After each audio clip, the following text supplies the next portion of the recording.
Never know how long to wait on that, guys. Welcome into Sports Around the Bar, your favorite sports show, I'm sure. As always, I am Jake, your bartender, and I'm joined on the phone today by Hannah, our college expert. A lot of stuff going on in the NCAA this week and last week, Hannah. I'm glad you're here to talk about it with us. Yes, I'm very excited. Sorry I couldn't be here last week, but this is definitely going to be a fun-filled show with a lot of news.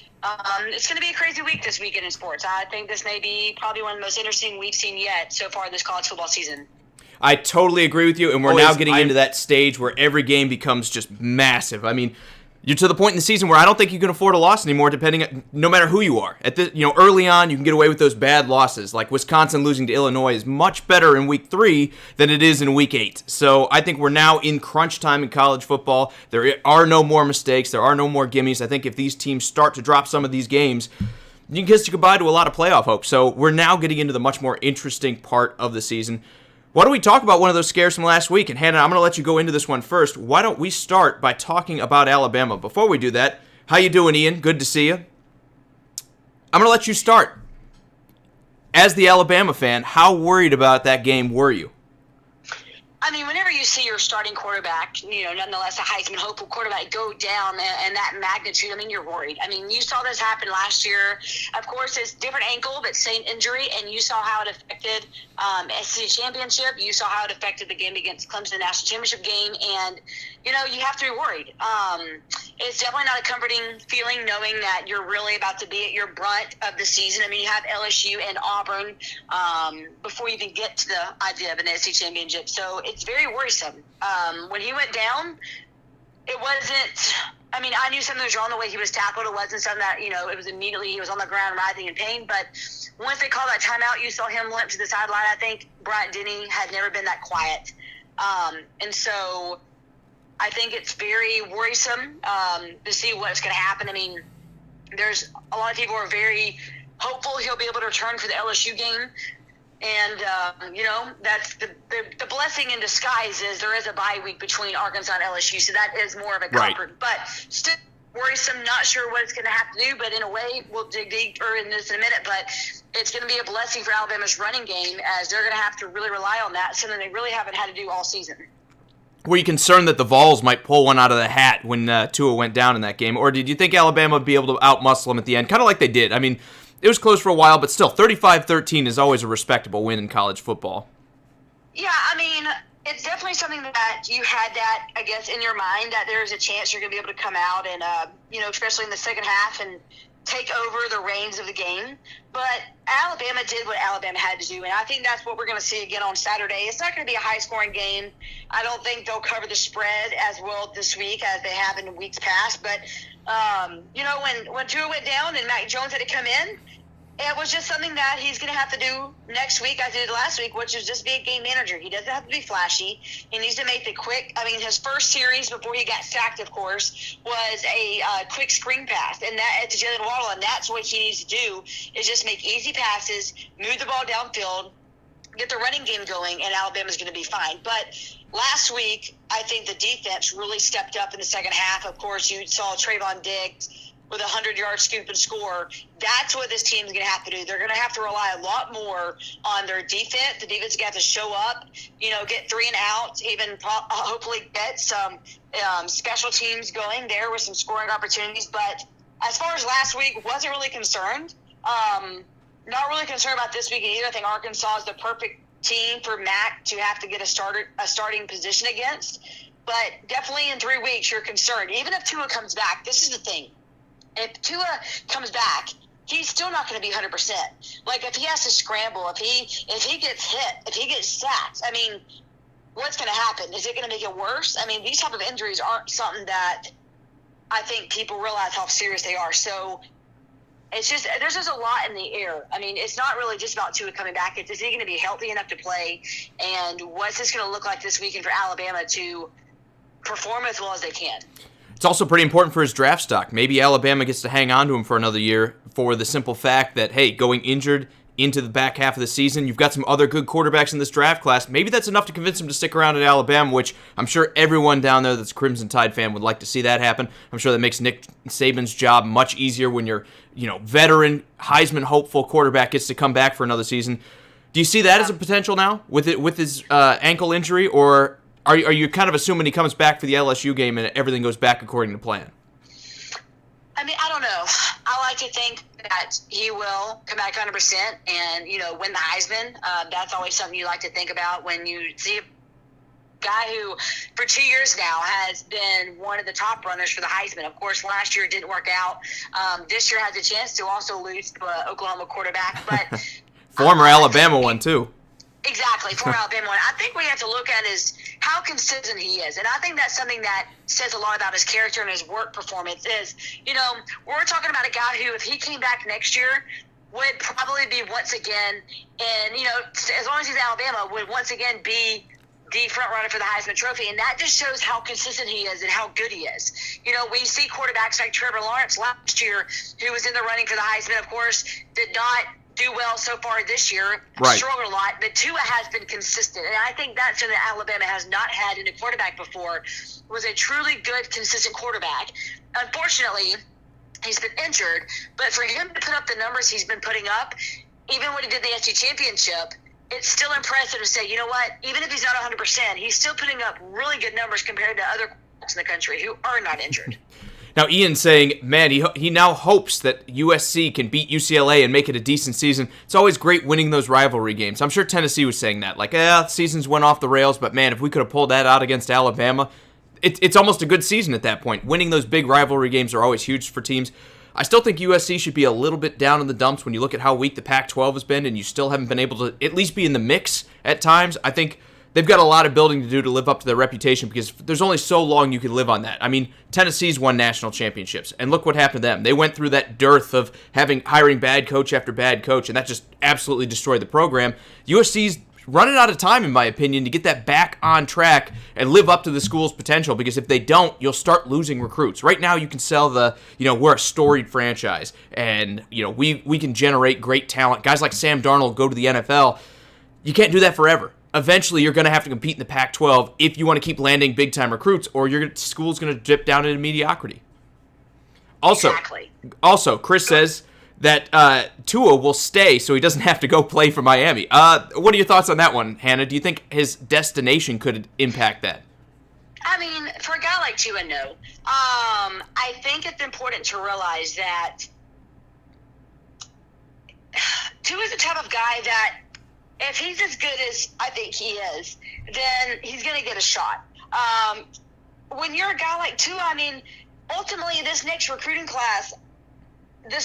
class, I mean, it's going to be interesting to see what happens, because if Tua was to go to a program like New England, right, or somewhere else, they already have a named quarterback. In my opinion, I think it would be important, or a good opportunity for him to go to a place like Miami and get a shot at starting right in the beginning. So many guys, I mean, you even have a guy like Jarrett Stidham, who is not really doing that well. I mean, NFL, of course, they're at the Patriots having a shot, but when you have a guy like Tom Brady, you have these big names that are already the franchise, like Drew Brees in New Orleans. I mean, you're not going to really get the time to shine. I think Miami, for a guy like Tua Tagovailoa to come in young and revamp a program that desperately needs to win, and the guys on Tua's team, he knows. I mean, there's former Alabama players like Kenyon Drake on that squad that could mesh well. And so I think it would be a really good spot. Some people think he may stay. From what I've been told and knowing his family, I think he's willing to take any opportunity it takes to even get to play in the pros. That is always kind of the toughest question to answer, because again, you stay in college, you get hurt, you definitely kill your draft stock, and you can cost yourself a lot of money that way. But on the other hand, he could come out this year, he could go to Miami, they don't do a good job of protecting him, he gets injured, or he's just ineffective for several years. It can ruin your career as well. I mean, how many guys have we seen come out of college that we're saying, man, these guys can't miss? I'll tell you one, Dwayne Haskins. How many Ohio State fans were telling you Dwayne Haskins is just the man coming out of college, and then he goes to a bad program, and they're not protecting him, and they don't have weapons, and he looks terrible. Now, is that Dwayne Haskins? Could be partially hit on him, but I think a lot of it's situational, and there is not a worse situation out there than Miami right now.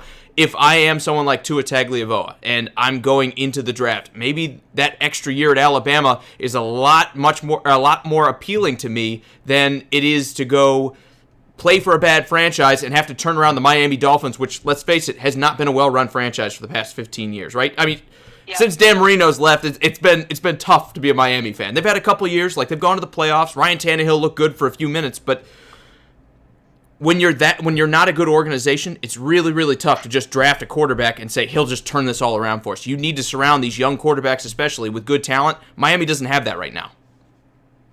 All right. We can move forward. We can talk about our next game from last week. We'll talk about Penn State going up against Michigan and winning that one 28-21. I'll admit it. I'm a little let down from Penn State. I think Penn State should have won this one a little bit bigger when we've seen how Michigan's played through the rest of the season. Yeah, I mean, some people call it disappointment. I think Penn State had to just take care of business. And I think for them to win by, a simple touchdown was not the way they wanted to go down. But, I mean, the fact is this. They didn't score any in the third quarter, and that was really where Penn State has consistently struggled. It was really in the second half. I mean, Michigan scored 2 out of the 3 touchdowns in the second half. And if Penn State wouldn't have scored in the fourth quarter, obviously this game would have ended differently. And so if I'm Penn State, I'm looking at this, I'm thinking, what can we learn? It's definitely going to be being consistent in the second half. Of course, even does some of that come down on James Franklin? Not having the team in a place to win or in a mindset to kind of play for 4 quarters. They did jump up on Michigan, and Michigan did a good job of kind of hanging in there and making a second half push. But is that enough? Again, I think a lot of that comes down to coaching a little bit. And I like James Franklin. I think he's one of the best coaches and one of the most underrated coaches in college football. But some of that comes down on his shoulders. Like, it's your job to keep these guys motivated because unlike the pros, winning is not the only thing that matters. How you win totally matters in college. You have to look at the way teams win because you don't have a for sure way to rank each of these teams. There's no solid way to pick the top 4 teams in the nation. It's all what I've seen and everything else. And when it comes down to it, when we're talking about Penn State and should they be in the playoff, Hannah, a lot of it comes down to how do they play games and how do they finish games and everything. They're going to say, well, Michigan hung with them. I think that's huge here. No, I mean, I agree too. And I think that, one of the interesting things that's come out, of course, with Penn State is Mark D'Antonio. Of course, Michigan State head coach saying that he was actually impressed and, says that's a lot about them as Penn State and how they're able to close late games to me. But you look at Pitt, Iowa, and Michigan, not really 3 games they should have had to close on, In my opinion, I think they should have been up so much in the first half they didn't have to worry about it.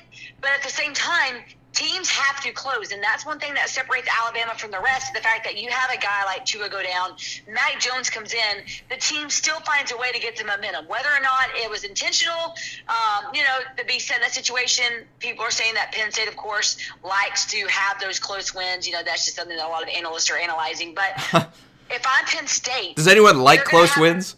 Or would you rather just win 50? Does anyone like close wins, or would you rather just win 56-0 every week? I don't know that I believe that. That might just be some analyst talk. Well, I mean, yes and no. I mean, if you have blowouts, then people are going to criticize your schedule. People are going to criticize, your ability to play tough teams. But not against ranked opponents. But not against ranked opponents, right? But if you beat out a ranked opponent 56-0, obviously the other team shouldn't have been ranked anyway. But at the same time, you have these games that I think they show some grit. And I think, honestly, it's not maybe so much Penn State as it is Michigan wanting to be a second-half team and saying, you know what, we're not going to go down without a fight. For them to score 14 out of their 21 points in the second half, I think says something about what Jim Harbaugh was able to say in a locker room to pump these guys up, to get them not give up. Because there have been plenty of teams who wouldn't have come back and fought as hard as they did. But sure, Penn State's going to be in trouble. I mean, if we're talking about Penn State, I mean, right now where they're sitting – I mean, of course, first in the Big Ten East, they still have Michigan State, of course, this weekend. They still have Minnesota at Minnesota, a game that I'm circling to be an upset, potentially. And then they have to travel to Ohio State. And Ohio State's not going to give up in the second half. They're going to score some points. So if Penn State cannot get their crap together, they're going to lose maybe 2 of the last 4 games of their season. They're definitely going to have to battle. Let's talk about our next game here. But before we do that, we'll go to a couple more comments here. Ian says he wants to know what's going on with his other team. He wants to know why everyone in Iowa has a love affair going on with Kirk Ferentz. He says he's good, but will never take Iowa to the playoff. It's time for a change. The only thing I can say about Iowa, when you're in the Midwest, the only way you're going to get there is you have to show perennial dominance like a school like Oklahoma has or Texas has. I mean, look at a school like Utah. I mean, Utah's been absolutely outstanding this year. They have like the 13th ranked defense. They have a high-flying offense. They're ranked 12th right now. Part of it's their schedule. Part of it is, they're playing in the Pac-12 and they're not beating up on as good of opponents. But if you're not in a sexy spot, if you're like Iowa or Utah or even places like Boise State, You have to have such a dominant performance if you're ever going to make the playoffs. So, again, I think Iowa being ranked is great for Iowa. I mean, Yeah, I do too. I think the fact that they're playing as well as they are just shows you that the Hawkeyes are better than everyone's giving them credit for, and maybe even better than where they're ranked in the AP poll. But you better believe that a lot of the people setting out the rankings are fans of certain teams, and when you don't have the fan base behind it, it's really, really tough to creep up in the rankings. Well, I think what Kirk's done for Iowa has been impressive. I mean, it's kind of like what Jim Harbaugh did to Michigan and kind of make them relevant again. I think Iowa's a team that's actually become pretty relevant. I mean, Iowa and Iowa State are both in the teams to kind of been on the upset alert for creating some not controversy, creating some, I guess you would say, I guess it's conflict, of course, within the top 25. But, I mean, they did beat Iowa State. They shouldn't have lost to Michigan. That should have been a win for them. And they've lost close games. I mean, both their games they've lost have been less than 7 points. I mean, they lost by 5, if I'm correct, to Penn State. They lost by 7 to Michigan. 2 games I think they should have won. You're looking at them winning both of those games. Iowa's definitely in the top 10 if they were to beat Penn State and Michigan. But they still have Wisconsin left. And if they can get Wisconsin and win out, of course, they have Minnesota as well. They still have 2 out of their last 5 games are against top 25 opponents. That says a lot about a program.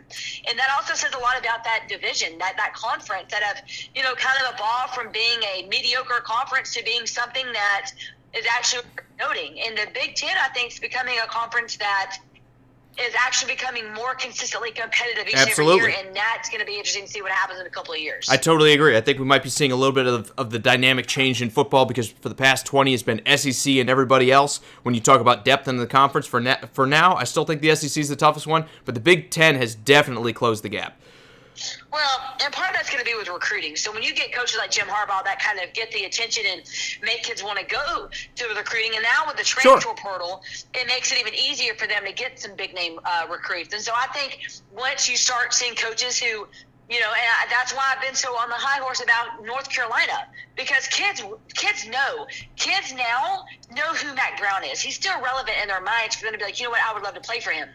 And so you give him a couple of years at North Carolina. I mean, they're third in the ACC right now. I mean, that's not too hard to think that, you know what, they're in the coastal. I mean, they're not horrible.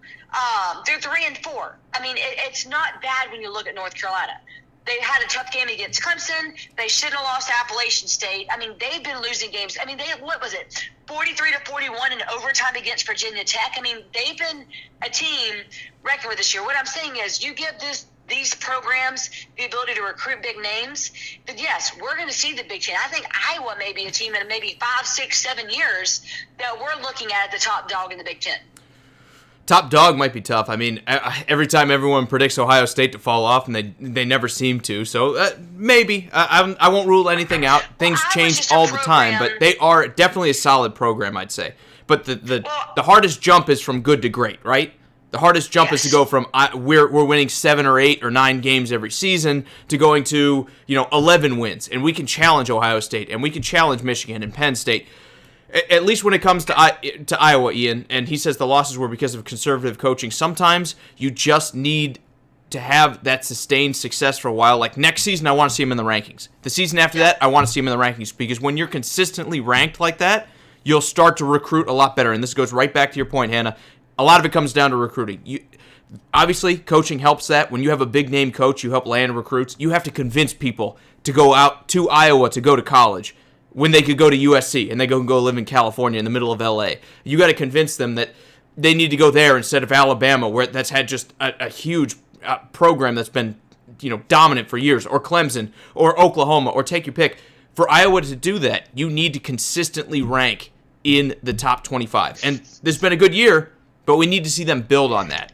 Yes.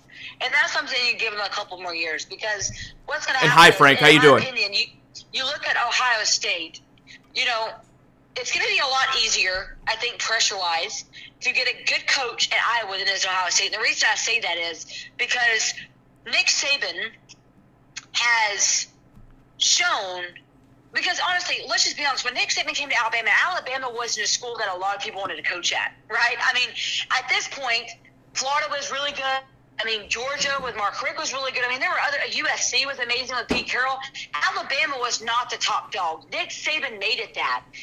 It was not a program that people were uber competing for. Mike Shula basically ran Alabama's program into the ground by this point. So much so that when I remember going to games, and if we lost by 2 touchdowns, that was a win. So this is just another situation where I think we're going to see Iowa, a program that doesn't really have a high standard, possibly get another coach after France that's going to be willing to take them and able to take them to the next step. I think they're going to be competitive, and I wouldn't be surprised if they start splitting series with teams like Ohio State or Penn State, where we see them actually winning games in a consistent manner. That's what I'm interested to see, and see what they're capable of 5, 6, 7 years down the road.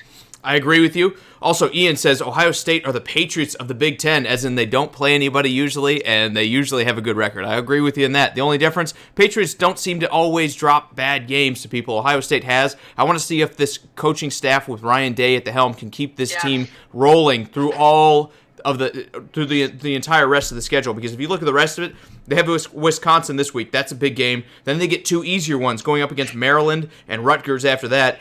Then they close out with Penn State and Michigan. And it remains to be seen what kind of shape Michigan's going to be when they get to that point. But reasonably, 3 out of the last 5 games are going to be challenging. I want to see how Ohio State finishes.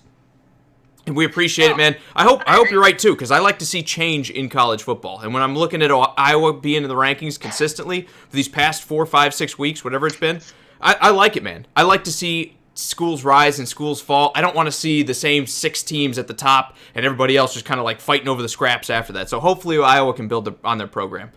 Let's talk about another couple of these games here, Hannah, and then we'll move into this week. Oregon winning last week against Washington, going up 3 games on everyone else in the north part of the Pac-12. Are they a legitimate playoff contender at number 11 right now? Yes and no. I mean, it wasn't a shocker that they beat Washington. It's kind of been a known thing about what happens. I mean, this is always a rivalry that people get all anticipated against, all excited about. But the fact is, Oregon has a really good record. It's kind of like Alabama, Tennessee in the Pac-12. I mean, Oregon has continuously dominated that series. And I think, you look at Oregon, you see what they've overcome and how good they've been. Winning 35-31, I mean, a good game. They definitely had to take it off in the 4th. That's when they really did well. I mean, Justin Herbert, of course, getting 24-38, 280 yards and 4 touchdowns. A good game, but I'm not so sure I'm sold on the Oregon hype. And I say that because, of course, they lost to Auburn, who's a top 10 team.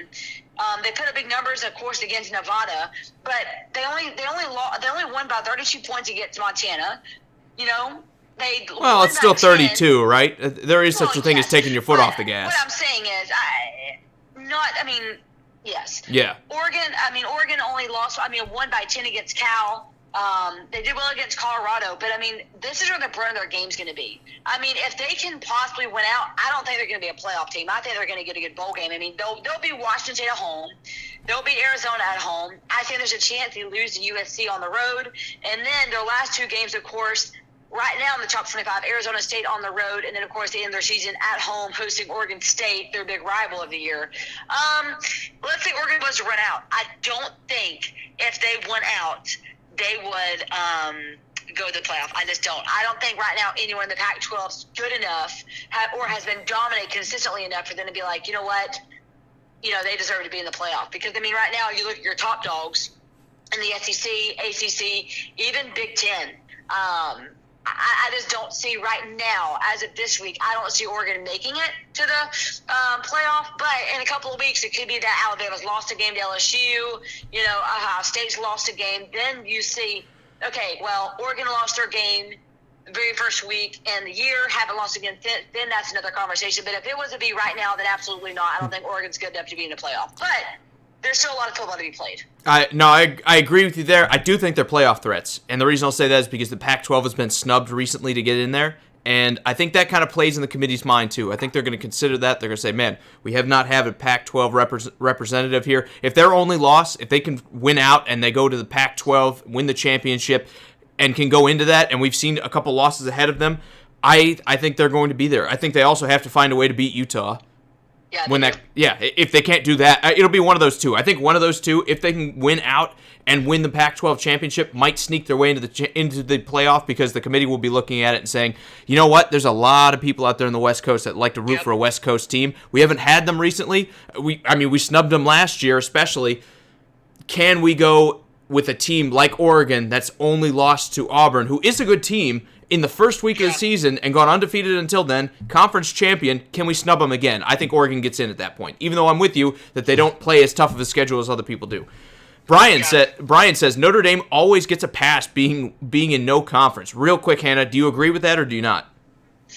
I think it's something that it's something that eventually is going to come to a head. I think that eventually Notre Dame's going to have to get into a conference. I think that at this point, Notre Dame has been in such a big situation numerous times, whether it's playing the national championship against Alabama in Miami and getting blown out, or, whatever it may be. I think Notre Dame's had so many chances to say, you know what, we deserve a shot. They've gotten a shot. They haven't executed well against that. This year, they just don't look like the same Notre Dame team they have been before. Yeah, they've had good wins. They barely beat USC. It's going to be interesting to see what happens this week against Michigan. I'll tell you this. After Michigan, there's no one else on their schedule that's worth even noting. They play Duke, Virginia Tech, Navy, Stanford, and Boston College.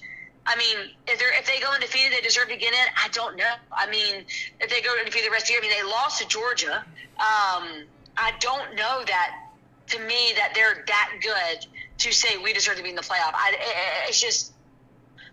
don't think they deserve to be in at this point. I don't. I'm with you. Not yet, but I want to see what happens in front of them. Also, Brian says, is Baylor back? Stay tuned. I agree with you, man. Yeah. Baylor's look very good. Are they as good as they were when they had RG3? No. Do I think they're a consistent threat? Also no. But, hey, anytime you get to this point of the season. They're better at – go ahead. No, finish up. Go ahead. No, I was going to say they're definitely – it's just cutting off my end, so I couldn't tell if you were talking. They're definitely, I think, better defensively than they were when RG3 was there, because they're preventing other teams from scoring 40, 50-plus points per game. But they're bringing their schedules now.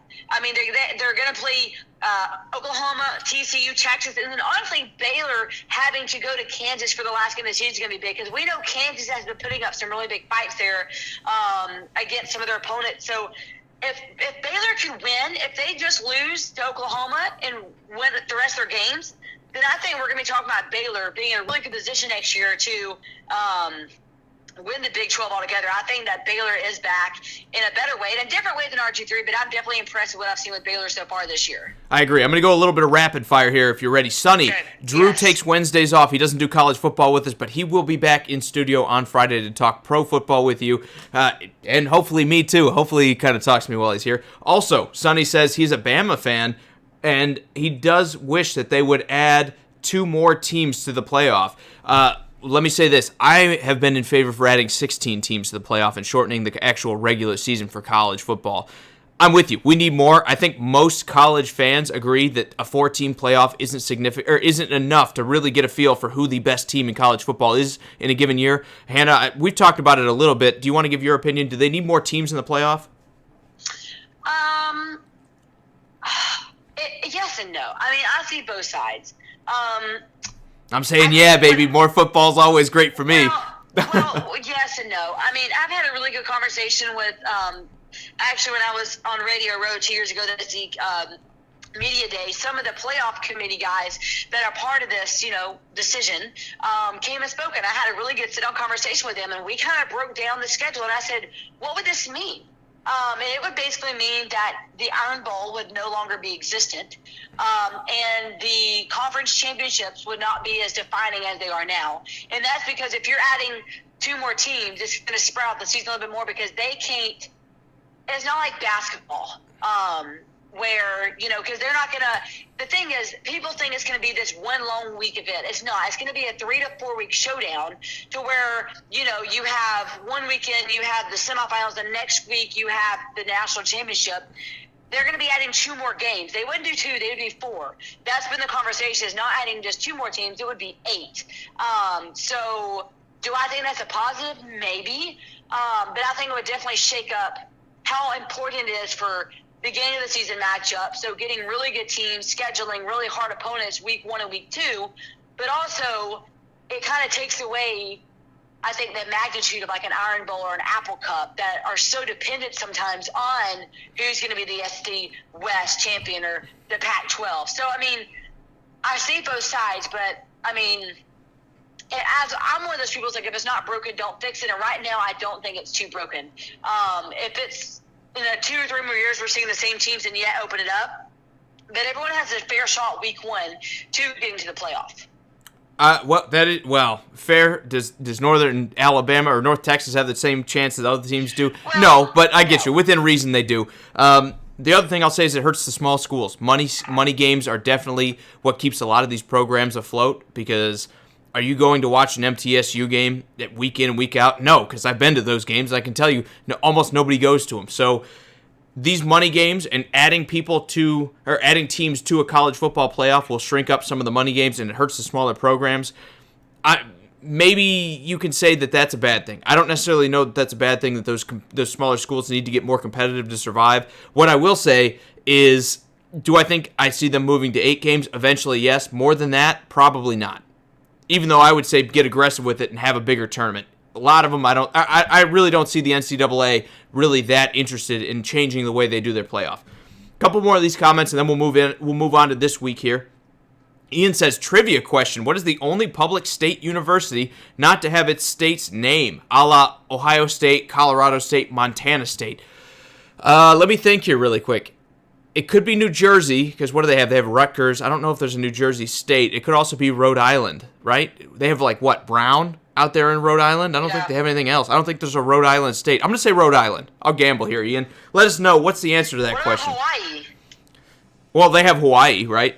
It's not Hawaii State, but there's Hawaii University. I thought he was saying state. He's saying what's the only state not to have a school named after him. So he's saying like Ohio State or Colorado. He put state there, but I think Hawaii kind of counts there. Also, Sonny says more. They probably don't get too many road games. Brian also says the third place game for the playoffs should have a bowl, kind of like FIFA.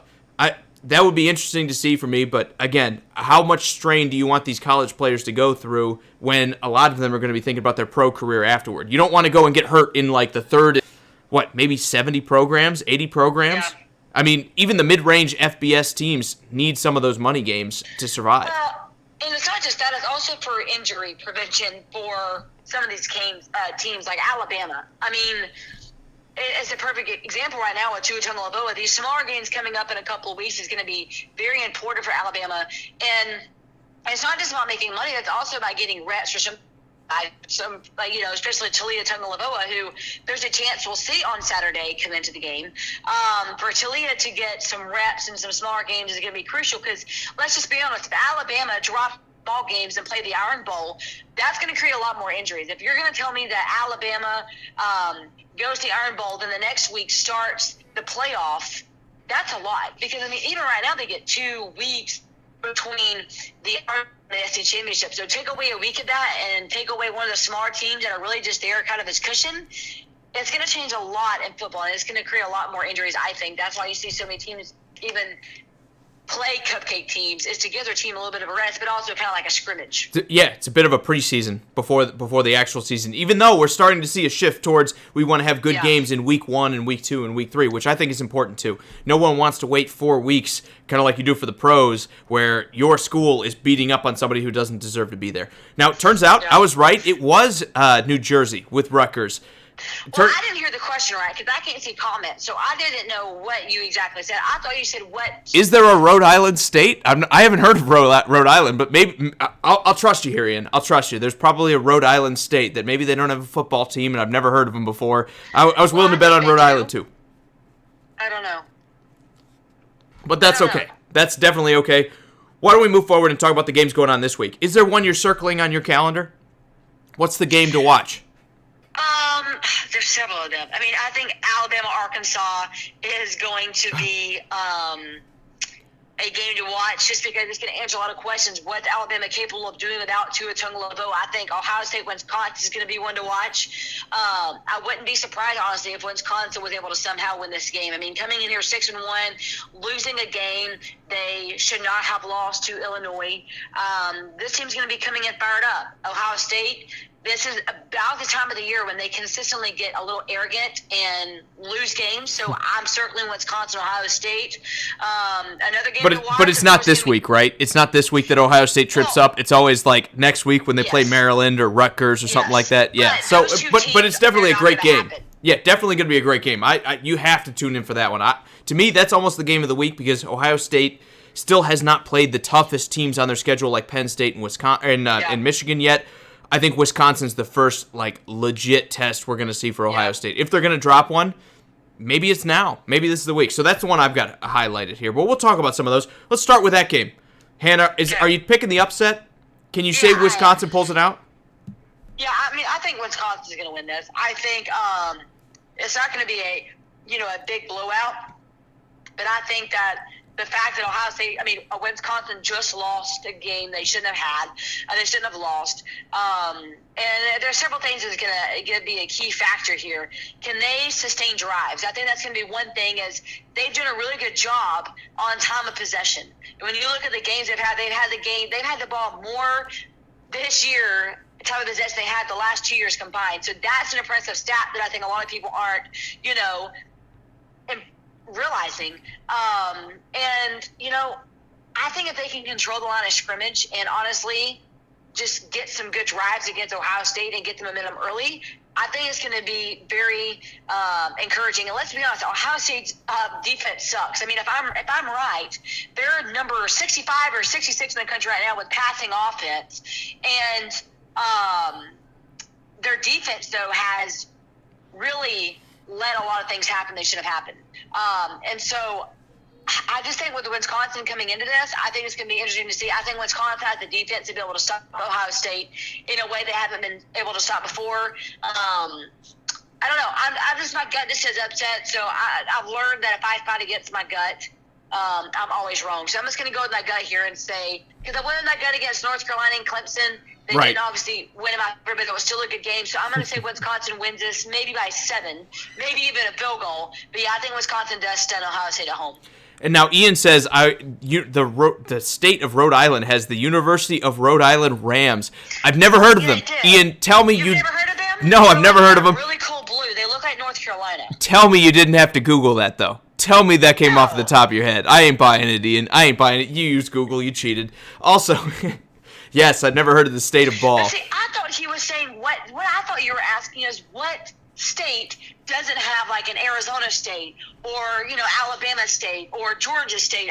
That's why I was Hawaii. I got you. Because I was like, I don't think there's a Hawaii State. So anyway, I was all confused. But yes, it makes sense. Now the question. Going back to the Ohio State game, I'm going to take Ohio State for the simple fact is they're only allowing 2.6 yards a carry. As a defense, that's going to be what it takes to stop Wisconsin, who last week got upset by a bunch of big plays. I think Ohio State has even better big play ability. Despite how good their defense has been, I think they're susceptible to a couple flashy plays. And honestly, Ohio State's offense has been just killing it this year. I think Ohio State's going to have a couple big touchdowns, and that might demoralize this Wisconsin team. They'll keep the running game in check, and if Wisconsin can't run, I don't see them winning here. I'm going to go Ohio State instead. And I know I'm sticking chalk here. I just don't see the upset when you look at some of the weaknesses Wisconsin's had like last week. We'll move forward, though. Let's talk about our next game, which is number 9 Auburn going on the road to face LSU.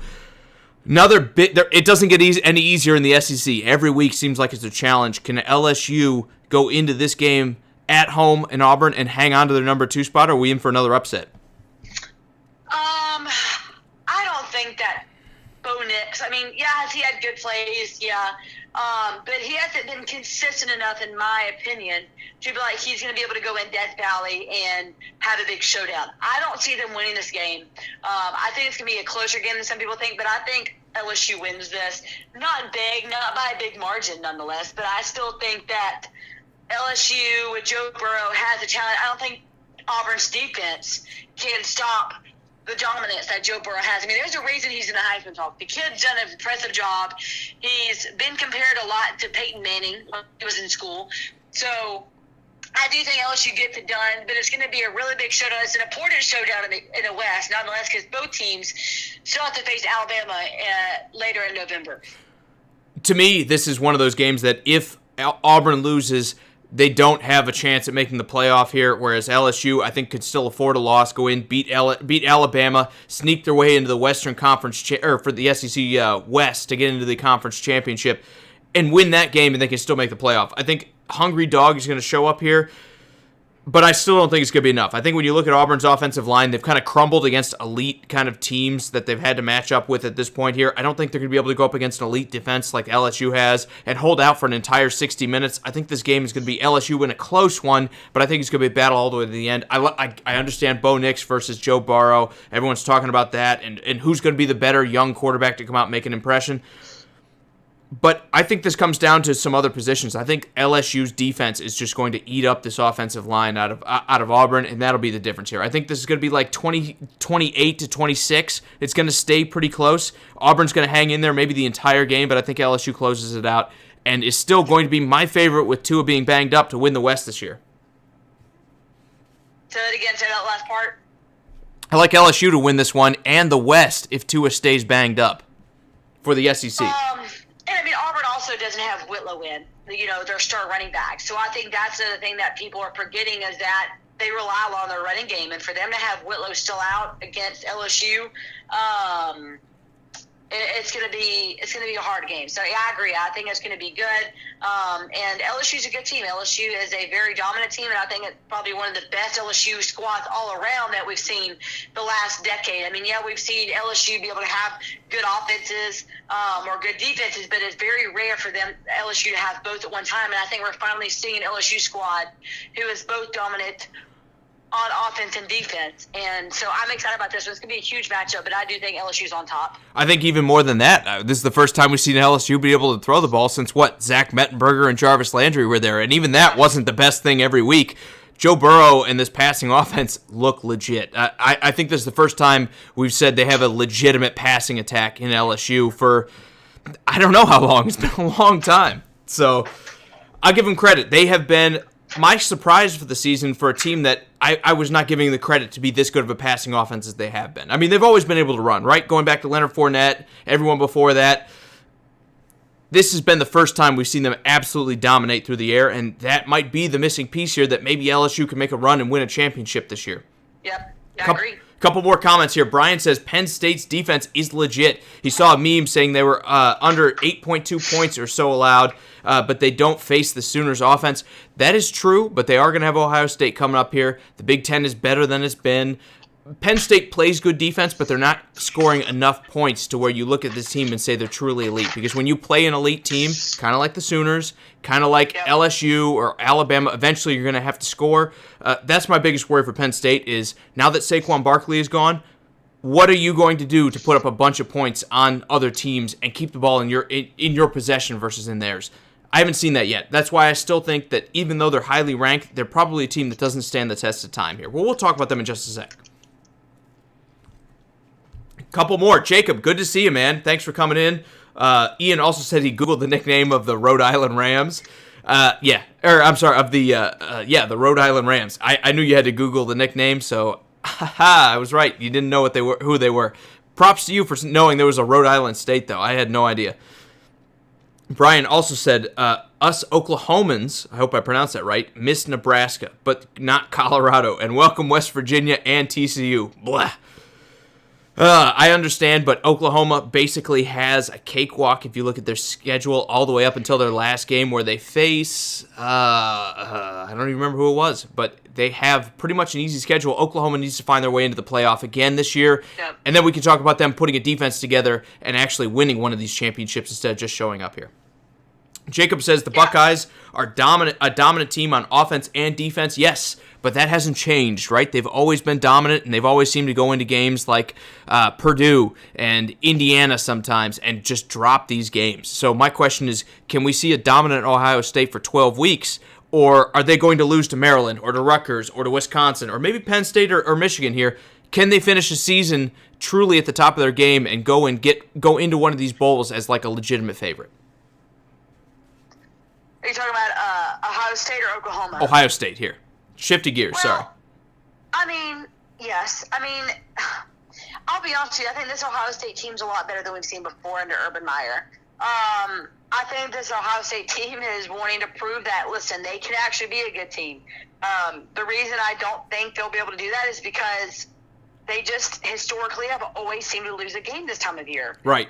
But usually it's a little bit earlier, but yeah, I'm with you. They usually lose one around week 6 or 7, Yes. and then they bounce back, and we talk about they should be in the playoffs. So, but I'm with you. I'm 100% with you. They usually seem to drop one to a weak opponent. So, I would love to see an undefeated Ohio State team make it to the playoff. I would love to see that. Do I think we're going to see that? I don't know. But if there's a team that has the potential to be that, it's going to be this year's squad. I truly think so. All right, let's talk about our next game. Number 8, Notre Dame, going on the road to face number 19, Michigan. Who have you got in this one? Because Michigan, despite the fact that they seem to have trouble closing out these tough, highly ranked opponents, highly ranked games, do you think Michigan can get it done at home against a team like Notre Dame? Yes. I think they can. I think they have to. I think the players know what's on line. I think Jim Harbaugh's future is on the line. Right now, you look at points per game. Notre Dame's putting up 39 points per game, I believe, and I'm pretty sure 29 for Michigan. And then the passing's where it's going to be similar. They're both around 250 yards per game. It's going to be a good matchup, but I do think that Michigan has enough in the tank at home to get us. And if it was at Notre Dame, absolutely would pick Notre Dame. I'm only going with Michigan because it's at home. I'm going to flop the other way. Even though it's at home, I think this is a close one, but Notre Dame gets the job done. I think Michigan's still pretty weak in the trenches, and I think that loses games. I know they hung with Penn State last week, but I think that was more of a fact of Penn State not really coming out with the killer instinct and just putting that game away in the second half. Yeah. I think the same thing happens this week. Notre Dame's going to get out a little bit early. Michigan hangs around their second half. They have a good performance, and Jim Harbaugh loses to another highly ranked opponent. I don't know if this is the final nail in the coffin of Jim Harbaugh at Michigan, but this might be one of those games that we look at and we say, man, it's adding to the stats, right? He's like, 1-8 right now against top 10 opponents. Yeah. This might be another one of those where he just comes up a little bit short, and we see Michigan finally decide if they want to have the third highest paid coach in college football again. Yes, I agree. Now, Jacob also says Michigan has a really good passing game. I get you, but going up against a team like Michigan, it's not going to be any easier than it was against Penn State last week. I think Penn State and Notre Dame have very similar tendencies where they have a good offense, they have a good defense, they're very solid at everything they do, even if they're not outstanding, and they're going to go and find a way to beat a team like Michigan that, to me, has been very weak, especially up front defensively and on the offensive line. Yep. I think Michigan's going to struggle in this game too, even if they keep it close. I'm going Notre Dame here. I think the Fighting Irish get it done. That's a good one to pick. We'll go on to our next game, Washington State at Oregon. I want to talk about this game because it's important. Even though Oregon is cruising its way, it seems, to the Pac-12 championship, I think this is still a game to watch because Washington State isn't a pushover. They're 4-3. If they can find a way to beat Oregon, I think it kind of quells a lot of what I've been talking about, Oregon being a playoff threat. They need to win this game, and that's why you should watch it this week. Yeah, it's going to be interesting. Because Washington State historically has a good record against Oregon. Right now they've won the last 4 meetings against Oregon. They had a really good victory last year. I think it was 34-18 at home. But it's going to be interesting to see what happens. Oregon, the last, I don't even know, 53 drives, I think's only allowed 1 touchdown, if I saw that correctly earlier online. So they're really good at home. I think Oregon does win this game, but I think Washington State put up the fight. I don't think Washington State's going to come in and put on an upset, but I definitely think this is going to be a game where Oregon's pushed beyond its – I think it's going to be a game maybe like Auburn, where they're put out of their comfort zone and they have to do whatever it takes, even a second-half comeback, to have a chance to win this game. So I do think Oregon wins, but I think it's a lot closer than people think it is. Now, Brian says if Harbaugh loses, he might not make bowl season. I think they'll give him bowl season. I think they'll let him close out the season because how much better do you get by firing him and hiring an interim coach for like 1 game? Again, he's got Ohio State coming up as the last game. He's got to make it at this point. He beat Iowa, and that was a ranked team. That's somewhat impressive. Yeah, he lost to Penn State. Yes, if he loses this game to Notre Dame, it's going to be another black eye on his resume. But I think if you look at Jim Harbaugh, the question is, what can I do in the short term to replace him? You gotta find that coach before you do it. I understand they're underachieving. When anytime you're paying a guy $8 million and he's the third highest paid coach in college football, you want to have higher aspirations than we're going to finish 7-5 every year. But I don't know that firing him in the midseason is what helps your program the most. I think at the very least you got to let him finish out the year. I agree 100%. I'm never for a coach being fired midway through the season unless there's some type of scandal or if it's just that bad. But I mean, we've seen this with Florida, we've seen this with LSU, especially with the Les Miles debacle. It did not do as well to fire their coaches midway through the season. I absolutely agree with that. Jacob also says, who do we think will win against LSU and Alabama? Right now, I'm going to take LSU as a heavy favorite. I think it's a shootout between the two if everybody's healthy. Alabama's defense has not lived up to snuff this season. I think they have a lot of questions here. They've had injury. They've lost a lot of guys to the draft, just like all the time, but still, they haven't been as dominant defensively as they have been in the past, but I think with Tua out, LSU is my heavy favorite in this one. The question is, can Tua come back before this LSU game? Because like Hannah said before, they have Arkansas this week, then they have a bye week before they have to worry about it. Ask me in a couple weeks because I want to see what kind of shape Tua's in. Yeah, I mean, if Tua's in good shape, then Alabama wins this game. If not, I definitely think LSU has a good chance. The only thing saving Alabama's rear end on this, the fact it's at home. If this was in Baton Rouge, even with Tua being 75% healthy, I would probably pick LSU. But the fact it's at home, I think Alabama's going to find a way to get it done. And I'll be honest, this is going to be, like I said earlier on the very first thing I said on the show, Alabama, this is a blessing in disguise in two areas. One, defense. The defense had to show up in the second half. They're going to have to show up this time. I think we're going to start seeing a defense who tries to take control of the ball early. And then I think you're going to see a team who relies more on the running game. And I think this is something Alabama should have been working on way earlier in the season. I think Alabama's been a letdown offensively when it comes to the running game because he relied on Tua and his arm so much. But this is what happens when you do that. This would be the same situation if Jalen Hurts went down with injury next week. What would happen to the team? You know, the running game for Oklahoma, of course, Jalen Hurts being such a good guy on the ground as well as in the air. So, I mean, if we're picking team right now, obviously LSU is going to be a heavy favorite because of the health, even the dominance. But, I mean, the thing is this. Alabama's defense is as good as the team they played. They really haven't had to grind out against a really hard team. They haven't really played a team offensively that has really threatened them. So I think that this Alabama defense may be better than we think they are, only because they haven't really had to come out and prove themselves as they will against LSU and Auburn. They'll have to do that there. I guess we'll see. Again, I haven't loved their performance up till now. I definitely agree with you. They stepped up in the Tennessee game. But again, we're talking about Tennessee, and this week we'll talk about Arkansas going up against them, two teams that are not at the top of the SEC by any stretch of the mind. So until they see LSU, I got to go LSU with the healthy quarterback versus Alabama without. That's okay, though. We can agree to disagree. Also, a couple more here. Brian says he would take Bama with a healthy Tua, but maybe even without. Again, like you said, I don't know that I believe in the running game enough to beat Joe Burrow in the way he's been throwing the rock. LSU's going to be a scary team the way they play defense if they can throw on Alabama left, right, and center. So my question is going to be, how well does this defense respond to the quarterback injury? And maybe we get Tua back for that game and we see him shine. Until then, I got to go LSU as my favorite to this point. Steven says Oregon wins easy in that game. He just got there. A massive blizzard out there in the Mile High State delayed him big time. Man, I'm glad I live at sea level. I am not ready for snow. Okay? It's still like 65 degrees outside, so thank God for that. I hate it for you guys that are way, way up in the clouds, man. That's tough, Steven. Glad you're here, though. Ian also says, unfortunately, if he gets fired, he might be the next USC coach. Yeah, he could be for Jim Harbaugh. Again, if it's USC, why not bring him in? He recruits well. He always seems to be up there in the recruiting stats beforehand. He's had success in the NFL as well. Maybe Michigan's just not a good fit for him. I don't know what it is, but anytime you're paying a guy $8 million and your team isn't succeeding, that's an issue. Also, Jacob says, do we think Clemson is as good as everyone is saying they are? Well, everyone's saying they're not good. Right, Hannah? Everyone's saying Clemson has not played the tough schedule and they're struggling in games. I think a lot of it's due to subtractions. That defensive line is what won them the national championship last year, in my opinion, and they lost all four of their big guys up front. They're all in the NFL right now, and they haven't done as good of a job replacing him. Yes, Trevor Lawrence isn't the same guy he was, but when your defense is that studly, it makes up for a lot of mistakes. Exactly. I don't think Clemson's as good as everyone's saying they are, Jacob. I think when you look at it, man, Clemson has some questions to answer if they're going to be a dominant team, and if they're going to make an impact in the playoffs. They'll get there. if they win out and they win their championship, they'll get there. No argument about that. But when it comes down to playing teams like Oklahoma and Ohio State or Alabama or LSU, I don't see them on the same level as that right now.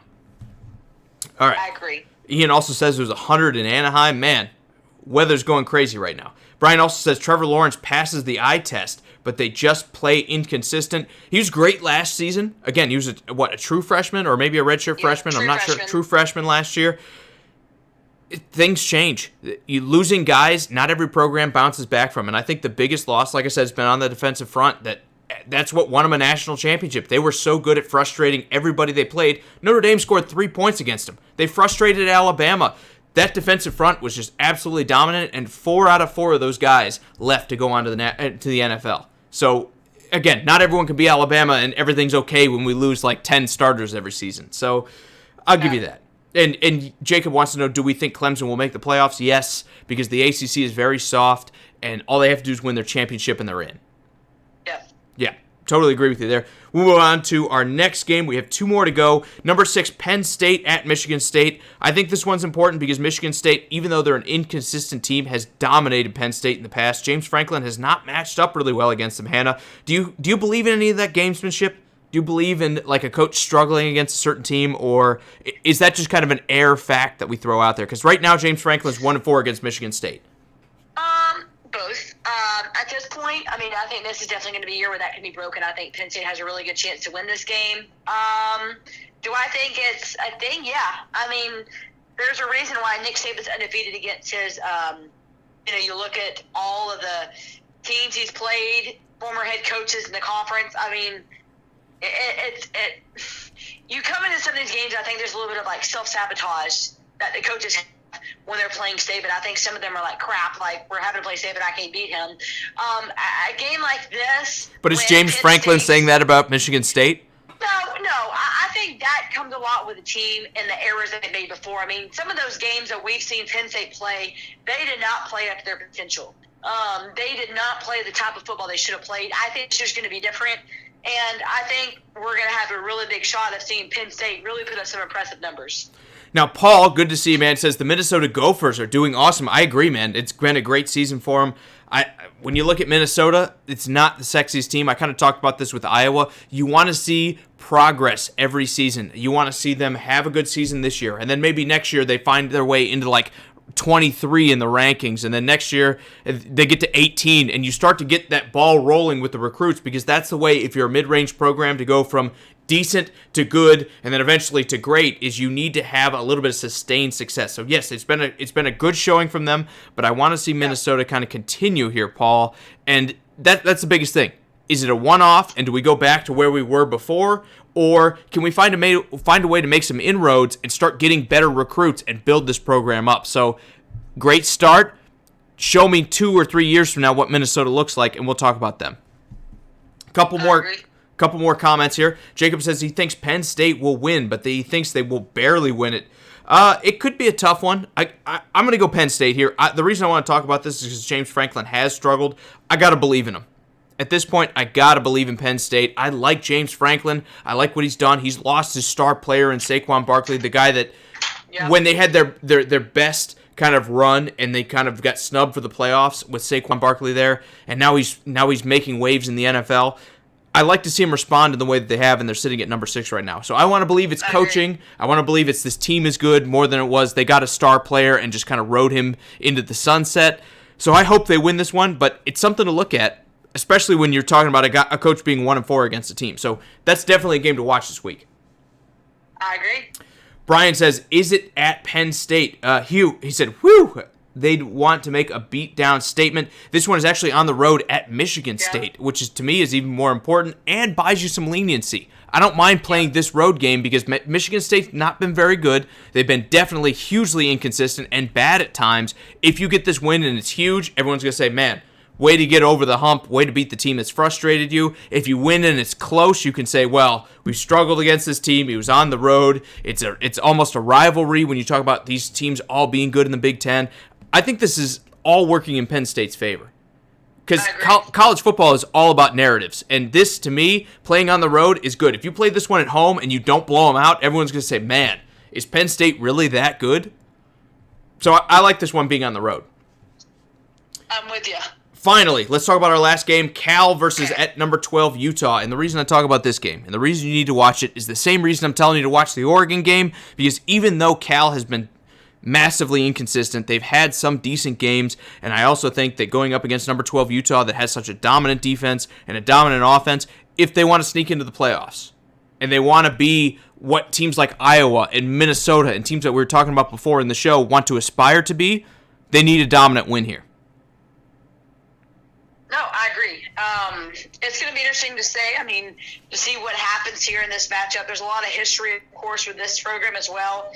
But you have to be impressed with what Utah's tried to do. Have they done it well every single time? No.